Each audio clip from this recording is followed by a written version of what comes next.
Welcome back to the Impact Driven Leader podcast. This is your host, Tyler Dickerhoff. Man, excited to be here with you. Man, we are cruising along in 2023, and this year has been jam-packed with some fun, exciting guests, some different conversations. Today is the first ever father-daughter interview.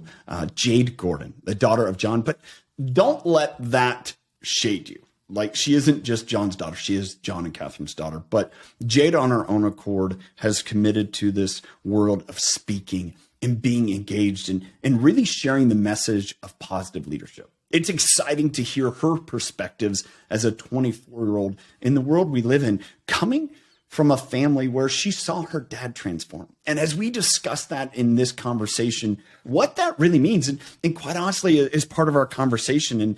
And I shared with Jade, I appreciate her having the conversation because it was really a moment for her to stop and understand and appreciate the perspective that she has. And I think, as I shared with her, is she's just there. She's there where, she is able to experience and see by conversation with others how her experiences with positivity and a positive form of leadership has transformed her family. And she has the opportunity to explore and show that to others. I'm excited for you guys to listen to this conversation with the wonderful Jade Gordon. Sit back, listen. I know you're going to get great perspective and a tremendous amount of value. Jade, how are you doing? I'm good. How are you? Good. I'm going to share this, and then we're going to laugh about it. This is the first time I've ever interviewed a father-daughter combination, having interviewed your dad and now you. I'm going to use that to say, again, we're getting deep here.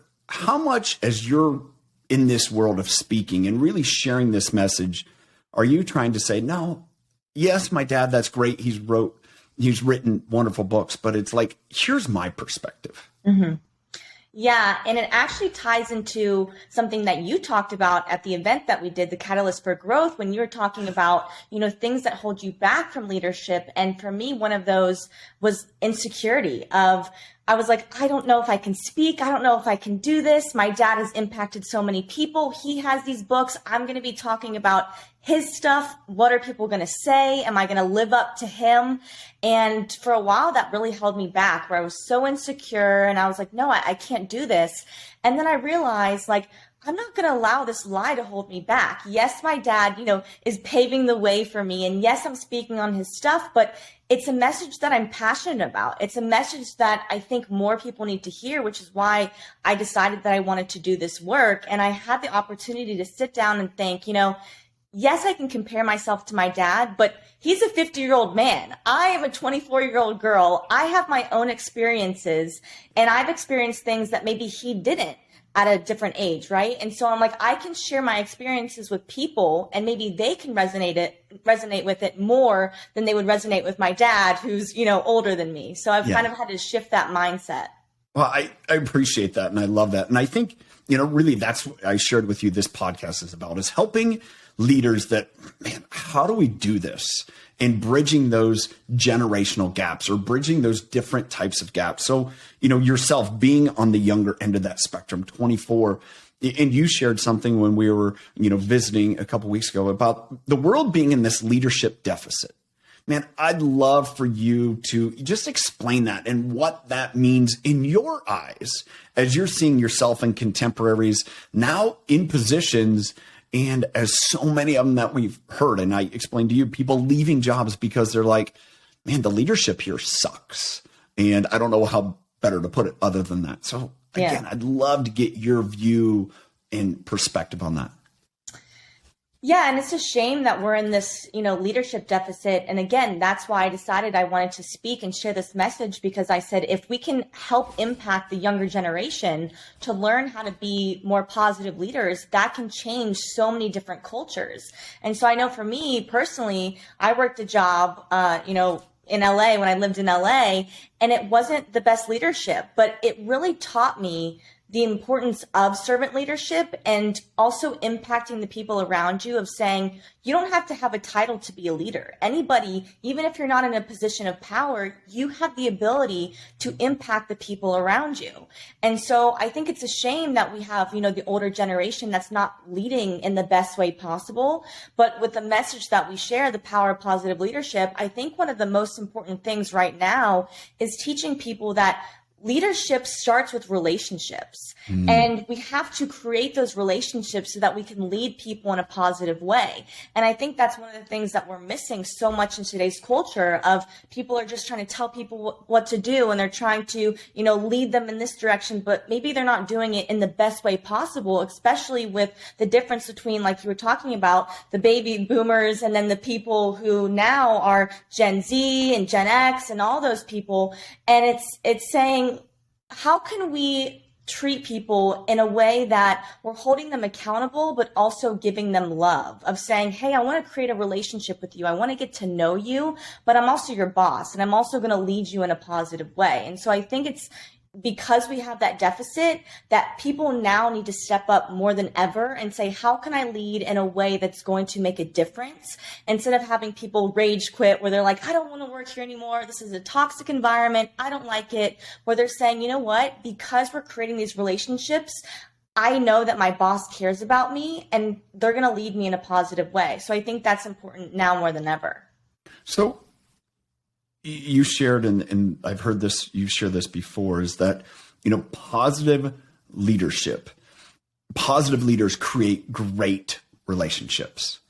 Explain that just a little bit more. One, how you've seen that, whether it's in your own family or other, leaders and coaches. And one, I really kind of talk about the feeling that you had in those instances, because I think that's, when we understand that is moving. Yeah. For me personally, I think, again, now in our society, this day and age, now more than ever, people value relationships. That's what makes life, I think, so fulfilling and important, is having those relationships. And so I think when we are creating those great relationships, we have to use the 4 C's. And the 4 C's is communication, connection, commitment, and care. So I need to communicate with somebody to create a relationship with them, right? I'm asking them how they're doing, or if we're working together, how can I best serve you? How can I be there for you? Just learning ways that maybe they're more receptive to communication, or how they want to be communicated to, especially in power, leadership, of saying, maybe they want a text from you to say, hey, I appreciate you so much. Or maybe they don't like to be yelled at. Maybe they want you to, verbalize something in a different way that somebody may be more receptive to. So once we communicate with them, we're creating that trust. And then once we've created that trust and that communication, we want to have a connection with them, which is that bond. It bonds us together. So we communicate to connect. And once we're connecting with people, we have to show that we're committed. And that's why in leadership, it's so important of creating these great relationships, of saying, hey, I'm here for you. I'm going to show you that I'm committed. It's service and sacrifice. I'm going to show up for you no matter what. We're a team. Like, you need to know that I'm your teammate in this. You are not alone. And then once we've created that commitment with that person, then we have to show them that we care. And when we show people that we care, it changes everything, right? To know that somebody cares about you, to know that somebody's going to show up for you, you're creating those great relationships. And if you know that somebody cares for you, and it also ties into love and accountability, if I know somebody cares for me and they're giving me, direction on how I should do this, or they're giving me advice, I'm going to be more likely to be receptive to their feedback, instead of saying, why are you telling me what to do? Why are you giving me a hard time? I know that they're doing it for my best interest.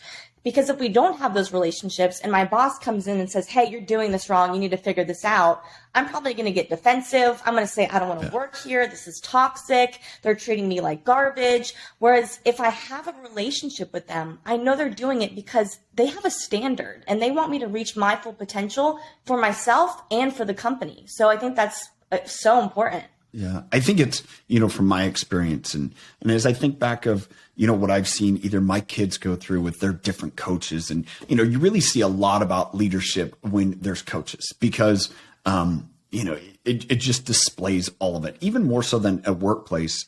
And the ones that, manipulated, or the ones that were negative, or the ones that were, of course, there's the loud and the screaming. And my son has a coach who he absolutely adores and loves, and the guy's hard on him to a point. But even to hear my son is like, no, but I know he cares about me because he encourages me and he's just as positive as he holds the standard. My daughter went through a situation, and I think this is pretty endemic of a lot of girl sports, where her coach was very manipulative, was very cutting, not even really communicating with her, and a lot of yelling and screaming. And she struggled, like, why am I even here? And I think those examples of like a positive leader that has high standards and that love and affection, but yet a, kind of I would say a hammer of a standard, you can appreciate and understand compared to the person who doesn't have that. They're more negative. How have you seen that play out, either through the work your dad has shown and done, or even your own experiences? So I had a similar experience to your daughter, where in high school I had very, very negative coaches. They were not positive. They were just, looking back, it just. So like, what did they do? They were very manipulative. Their daughter was on the team, and they were very, very hard on us, which I get. They were holding us to a standard, and that's fine. But it was never really any love, in the sense of, it was just, they were constantly driving us, and that would be fine. But it was also to the point where they were bullies. Mm-hmm. And they would do things on purpose to get a reaction or to cause some type of thing. Like I remember when it was my junior year, and that year it was honestly my best year playing, and their daughter was injured, but they gave their daughter the All-American whatever. And honestly, should have given it to me. And all the other coaches at other schools actually reached out to me and said, we cannot believe they did that. Like, we are so sorry. And they were like, oh, well, we gave you academic All-American. Like, we still gave you something, which was fine. But it was how they did it. They were very conniving, and they were doing it for their own personal gain and trying to, help their daughter, which I totally get. But they ended up getting fired as a result of other things that they did, but they just weren't very positive. And it was always, they were trying to push us and yell at us. And I don't know, it was just crazy. There was experiences where we all were in a room, me, my dad, and them, and we had to sit down with them because they were being bullies. And the guy was like, okay, Jon, maybe one day we'll sit down and have a beer and we'll talk about it. Like, just very condescending. And it's just, looking back, it's like, that's not who you want coaching your kids. You want people that are like, we want to encourage you to be your best because we care about you, not because we care about winning, not because we're trying to get our daughter to do whatever. We want to be here because we love the sport and we love you girls. So I think, and I didn't get into all the other things that they did. They were honestly awful. And so just experiencing that, one, it made me so much stronger. I'm actually very grateful for the experience, because now I have really thick skin, and now I'm like, you know what? This is not as bad as what I had to deal with in high school. Like, I can get through this. But it's now realizing, it showed me the importance of, again, sharing this message of, we need more positive leaders. We don't need people acting like my coaches did. We want people to understand the power of positive leadership, and also equip them with the tools, because maybe my coaches were that way because maybe that's just their personality, or also maybe because they didn't have the tools to be able to be more positive leaders. And so I think sharing the message, impacting one person, and then maybe that one person can share it with somebody else, and hopefully it spreads, of just having more positive leaders. From a personal experience, I shared this with you, and I shared your dad in the book behind you, The Power of Positive Leadership, actually helped me transform, because it helped me understand that I could change from being negative to a positive person. And, I know that's a lot of your dad's story, a lot of what you experienced, but I want to dig back again in that. The instance when you were in high school and your coaches, as your dad left that, how much did he help you, in a way, understand, hey, people have to change through this. I've changed through. You've seen me change through this. I just want to know a little bit more how he handled that one, so I can learn how to handle it better. Maybe I need to text your dad and just ask him. But, I've also had that theory that, this sucks that my daughter's having to go through, but it's also a great example to say that's not good leadership. You should not expect people to be like that. So just a little bit more about that instance and how you guys navigated that. I mean, it was really hard, but it was my dad who he always said to me, your positivity has to be greater than all the challenges you face, all the negativity that you're going to face. Like through your life, you're going to face challenges, adversity, and you have to realize how to get through them, how to be strong. And obviously at the time, when you're a parent, like you don't want to see other people treating your daughter or your son this way. You don't want to see this dynamic, but it's just one of those things where you just have to, he said, it's kind of like the story of the coffee bean of don't allow your environment to affect you. You transform your environment.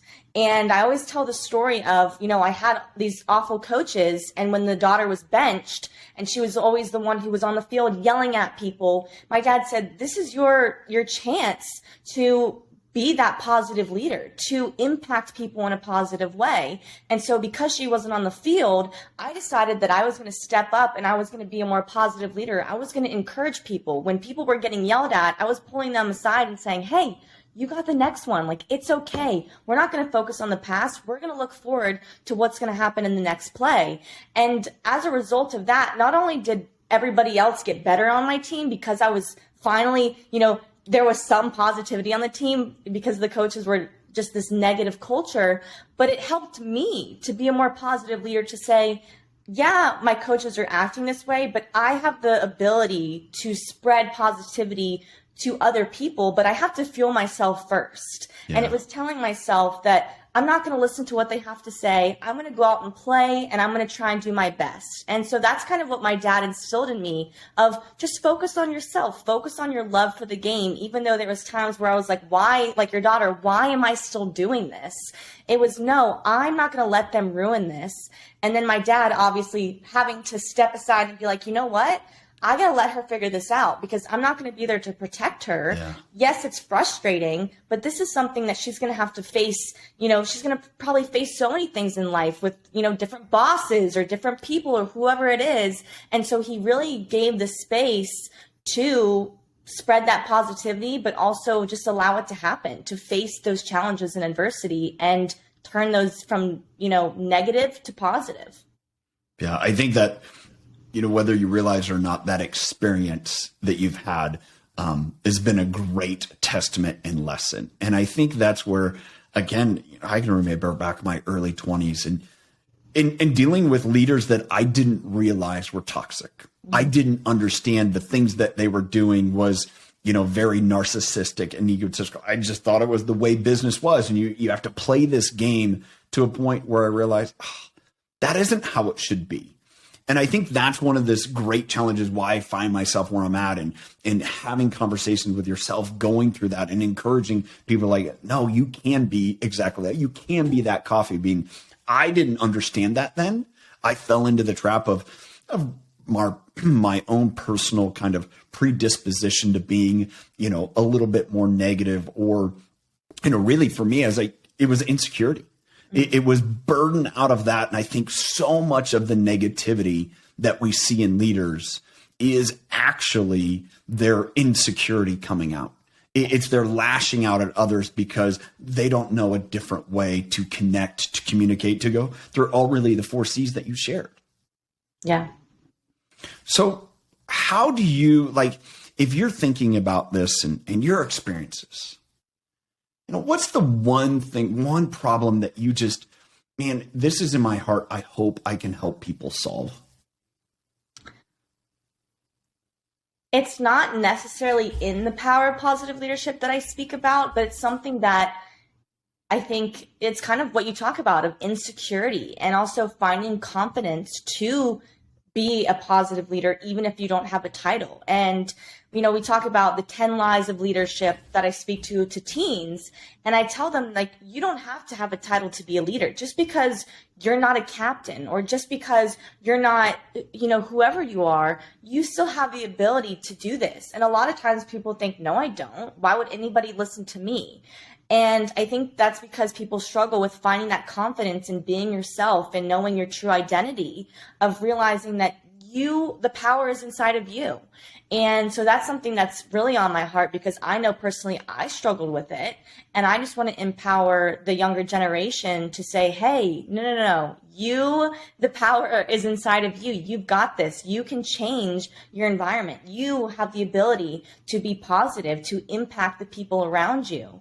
And I think with, social media and comparison and all these things, people are really struggling with that insecurity. And that's one of the lies that you talk about, of holding people back from being a positive leader. Yeah. I mean, it's a reality we all have. And, your circumstances you talked about is like, can I speak as well as my dad? And I think what I'm guessing you're learning is you never will, because you're not him, but you're going to speak as well as Jade can, which is even more powerful to the people that need to hear it. I believe that. I think now you're starting to appreciate and believe that. I've heard that and, kind of gather that. I think that's the great gift that we can give anyone, especially through leadership. The ability to help someone unlock and see their potential and their strength through healthy leadership is the greatest way to impact people in the world. That's why I'm doing what I'm doing, and, being transformed. And so to hear that from you, what is that going to mean to you? What do you mean? What's it going to mean? You think about it. All right. This is not to talk about your dad. It's just a conversation, right? Yeah. But if, his story and, for those of us listening and not understanding that your dad was a restaurateur and then all of a sudden became an author because life kicked him in the teeth. Is that fair? Yes. Okay. And to see that transformation and that effect and impact on others, I don't think, in listening to him in the times that we've interacted, didn't expect it, but knew he had to do it because he had been transformed, both from a faith point of view and a heart point of view and all those factors. If you're looking at that and you're seeing that example, and so many other people your dad has interacted with or people that we know mutually that's happened to, can you even see what those dots would look like for yourself?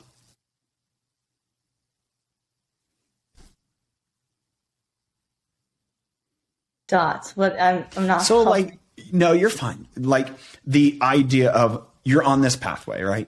You're on this pathway and you're speaking and you're impacting people. And you think about it, if you were, in your 40s, right? Mm-hmm. Mom, a wife, whatever those aspirations are. And you're like, I've been doing this now for 20 years and thinking about if there was some type of, man, I didn't think it would go like this. That impact of people. And you talk about it to talk to, other girls or other people your age to say, it can be better than what you have. If there was one thing there that you're like, I want this to change for people. Your mom, for example, her health challenges and how she overcame that and then became the person that she was destined to be once she got through that. Your dad, from a positivity point of view, I can say it really, I can get there. But if you think of yourself, it's like, man, this is how I can really, extend this myself. I think it's just the ability to impact people. I think because I struggled for so long of like, what am I here to do? How can I make a difference? And, I went through a lot of my own challenges of saying, I graduated college with a communication degree and thought, okay, what am I supposed to do? And I realized because I saw that change in my dad, because I've seen people approach him and say, you have changed my life, that I realized that I know this stuff like the back of my hand, and that my family wouldn't be where it is today without my dad changing and taking these principles and putting them into practice, that I realized I have the ability to spread this message to impact people. And so I don't remember who it was, but somebody said it just takes one person to change like the course of your family's life or whatever, and they're considered the one. And so my dad, just like seeing how my parents grew up and how they were so poor and they didn't have any money, and, you know, they weren't afforded the privilege to have, you know, positive environments, of saying my dad changed that. And yes, it was my mom who pushed him to change, but my dad did the work. Pushed or forced? I mean, let's. Yeah, a big push, big force. Yeah, he definitely did the work. And so I think we always say, you're the one, Dad, you're the one who changed this family. We wouldn't be the people that we are today without you. And obviously my very strong mother. But I think that it's finding that purpose of saying, I want to impact people and I want to help create more positive people, because our world needs it. We really need it. Whether you realize it or not. And I think, you know, it's fun for me to be able to have this conversation. One, because I see you trying to figure this out. And that's exciting, because I know as you're figuring out, you're realizing what's already in you that you may not realize. That, like the Apostle Paul, who was transformed because of his relationship with Jesus, your relationship with your dad and seeing it firsthand will be more powerful. And I think you've probably already seen that, more powerful than even what your dad can communicate. Because you're like, no, this is what he isn't sharing, or this is really how it impacted me. So as leaders go through this transformation, they may see themselves like I see myself transformed, but I don't appreciate and understand the impact that it's had on my children, or it's going to have on their children, or the kids that they interact with. And I think that's a perspective that gives, you know, this idea of being in a leadership deficit, to say, I see it so much because I've experienced it, that it helps for you to be really that testimony to say, it's not, oh yeah, well, that's a style of leadership. It's the only way. Does that make sense? Yeah, definitely. So when you think about it in those words, what does that make you feel?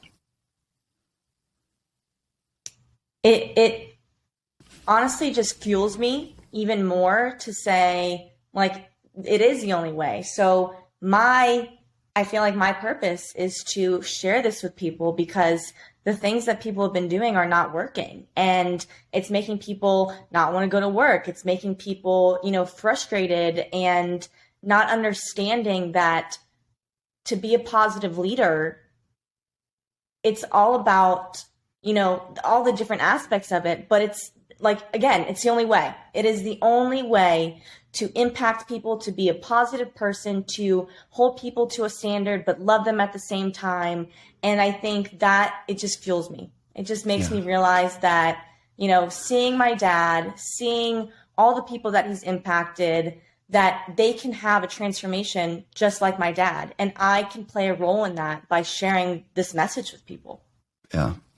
Well, I truly believe that you have a gift to shine a light where other people can't. I'm excited to see that light continue to grow. I'm excited to be able to, walk alongside you in that journey as well. Maybe milk a cow or two. I'd love that. Yeah. So, Jade, thank you so much for the time to chat. And where can people find more about you if they want to invite you to come speak? Where can they do that? Yeah, you can email me at jade@jongordon.com. You can find me on Instagram, JadeGordon11, or also on Twitter, Jade_Gordon11. Awesome. Were you number 11? Yeah. Yeah, that makes sense. Lacrosse player. Yeah. So I did hear that one last thing. So you chose not to play college lacrosse. Yes. But you had offers. Yes. Where did you have offers?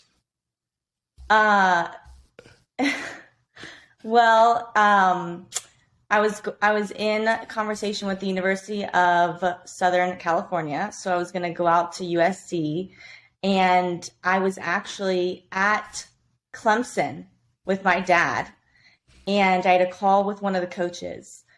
And I remember there was not good service at all. And I was like freaking out. I'm like, oh my gosh, like it's not working. I can't get through. My texts aren't sending. I have a call with this lacrosse coach that maybe I could commit. And I just remember my dad was like, the game's about to start. And so we went down on the sideline, and the balloons, like they don't do it anymore, but they call it the most exciting 25 seconds in college football history at Clemson. And they release these balloons and they run down the hill, and it's just, the feeling is just amazing. And I remember in that moment, I thought to myself, I want to go here. And I looked at my dad and I said, I don't want to play lacrosse in college. I want to go to Clemson. And he was like, yeah. We'll talk about it later. And that was the decision of any other offers that came in, because I was still playing travel. I was still playing in all these tournaments, but I had the mindset of, I'm doing this for fun, to enjoy it.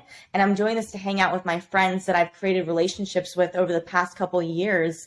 And it actually was my favorite time playing, because I wasn't worried about, what coaches were watching me and were they going to offer me and this. It was, I'm just going to go out and I'm going to love the game. I'm going to have fun. I'm going to enjoy it. And I only applied to Clemson, and I got in off the wait list, and it was the best experience of my life. And it was just God's plan. And so I decided, you know what? I broke my dad's heart, because that was his dream, was for me to play Division I lacrosse. And it's like one of those movie moments where I said, Dad, I'm about to break your heart. And he was like, what are you talking about? And I said, Dad, your dream is for me to play lacrosse. And he's like, it's our dream. Like, it's not our dream. I've been doing this for you. And so when he realized that I would experience more happiness going to Clemson and not playing lacrosse, then he was also like, okay, it's Clemson. I love Clemson. But it was also, he was pushing like, hey, they have a club team. You want to go play club? And then I remember my senior year, he said, Jade, if they get a lacrosse team, I will pay for you to go back and get your master's if you play. And they got a team, I think, like 2 years after I graduated. And he was like, do you want to go back? I said, no, I'm done with school. But it was the best decision that I've ever made. Man, thank you for sharing that. Yeah. I know that was a little walk down a strange memory, right? But, yes. I appreciate you, again, sharing that experience of walking through that. Mm-hmm. So thank Jade, you. Thank you so much.